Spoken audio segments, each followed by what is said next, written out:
የስኒከርስ ቸኮሌት አፍቃሪዎች ገባ ገባ በሉ። ዛሬ ስኒከርስ ቸኮሌት ነው በቤታችን የምንሰራው። በጣም የሚጣፍጥ ስኒከርስ ጣዕም የምታገኙበት ቸኮሌት በቤታችሁ ውስጥ እንዴት አድርጋችሁ እንደምትሰሩ በዛሬው ቪዲዮ ያሳያችኋለሁ ማለት ነው። የሚያስፈልገን ቸኮሌት ነው። ቸኮሌታችንን የጾም ቸኮሌት ነው የተጠቀምኩት ጾም ስለሆነ፣ ስለዚህ በጾም ሰዓት መመገብ ትችላላችሁ ማለት ነው። እንደዚህ አድርጌ አስተካክዬ ከዛ ከላይ ቴምር አረግበታለሁ። ቴምር ግዴታ አይደለም፣ ቤት ውስጥ ስለነበር ነው ያደረኩት እኔ።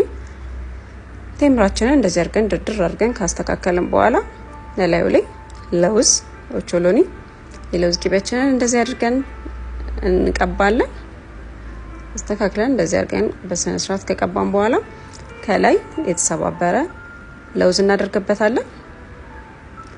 ከዛ ከላይ ቸኮሌታችንን ማድረግ ነው። ቸኮሌታችንን አድርገን በስነ ስርዓት ቅርጹን ይዞ እንዲቀመጥልን እንደዚህ አድርገን መለቅለቅ ነው። ከዛ እንነቀንቀዋለን። እንደዚህ አድርገን ስንነቀንቀው ቅርጹን በደንብ ይይዝልናል ማለት ነው። ከዛ ከላይ ኦቾሎኒያችንን ለውዛችንን ሰባበረ ለውዛችንን እናደርጋለን። ደረሰ ማለት ነው። ከዛ እንደዚህ አድርገን ፍሪጅ ማስቀመጥ ነው ለተወሰነ ሰዓት።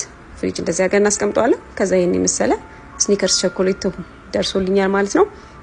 በጣም የሚጣፍጠው ትክክለኛ የስኒከርስ ቸኮሌትን ጣዕም ታገኙበታላችሁ። ሞክሩትና ሀሳባችሁን አሳውቁኝ። በጣም ነው የሚጣፍጠው። እንደዚህ አድርጌ ቆራርጬዋለሁ ማለት ነው። ስለዚህ ኮፒ ሊንክ ሼር ማድረግ አይረሳ። ፎሎ አድርጉ። ይሄን የመሳሰለ ቪዲዮ እየለቀኩላችሁ ፎሎ የምታደርጉ ሰዎች የሚያየው ሰውና ፎሎ የሚያደርገው ሰው አይመጣጠንም። በሚሊየንስ የሚቆጠር ሰው እያየው ግን ፎሎ የሚያደርገው ሰው ትንሽ ነው ማለት ነው። ስለዚህ ፎሎ አድርጉት። ተጨማሪ ቪዲዮዎች እንዲደርሷችሁ ይህን ሳምንት ሙሉ ጣፋጭ ነው ማለት ነው የምንሰራው። ስለዚህ አብራችሁኝ ሁኑ። ቴንክ ዩ ባይ